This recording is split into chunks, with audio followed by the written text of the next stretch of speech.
நான் என்ன diplomatic training எல்லாம் எடுத்துக்கிட்டேன்னா, இல்ல ஒரு நாட்டை எப்படி நடத்துறதுன்னு அரசியல்ல புகுந்து கத்துக்கிட்டேன்னா ஒண்ணும் கிடையாது. ஆர்மி ஸ்ட்ராட்டஜியான வியூகங்கள், சக்க வியூகம், கருட வியூகம், நாக வியூகம்னு இந்த வியூகங்கள்லாம் கொஞ்சம் தயவு செஞ்சு இந்த புராணங்களை ஆழ்ந்து படிச்சு பாருங்கயா. படிச்சு பாத்தீங்கன்னா புரியுங்கயா. இன்னைக்கும் அந்த வியூகங்கள் ஸ்ட்ராட்டஜி எல்லாம் யூஸ் ஆகுங்கயா.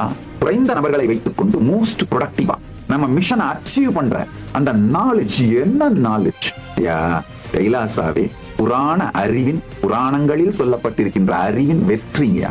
நான் என்ன டிப்ளமேட்டிக் ட்ரைனிங் எல்லாம் எடுத்துக்கிட்டேன்னா, இல்ல ஒரு நாட்டை எப்படி நடத்துறதுன்னு அரசியல்ல புகுந்து கத்துக்கிட்டேன்னா ஒண்ணும் கிடையாது.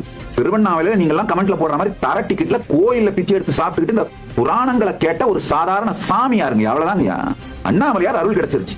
அவரே வெளிப்பட்டு நடத்துறார். இந்த ஸ்ட்ராட்டஜிஸ் அத்துணையும் வெறும் நம்முடைய புராணங்களோட அறிவு தாங்கய்யா. மிக குறைந்த நபர்களை வைத்துக் கொண்டு நாம் செய்ய வேண்டிய செயலை செய்து முடிப்பது எவ்வாறு, யார் எந்த நேரத்தில் எந்த விதத்திலே உடனிருப்பார், யார் எந்த விதத்தில் எந்த நேரத்தில் முதுகில் குத்துவார்.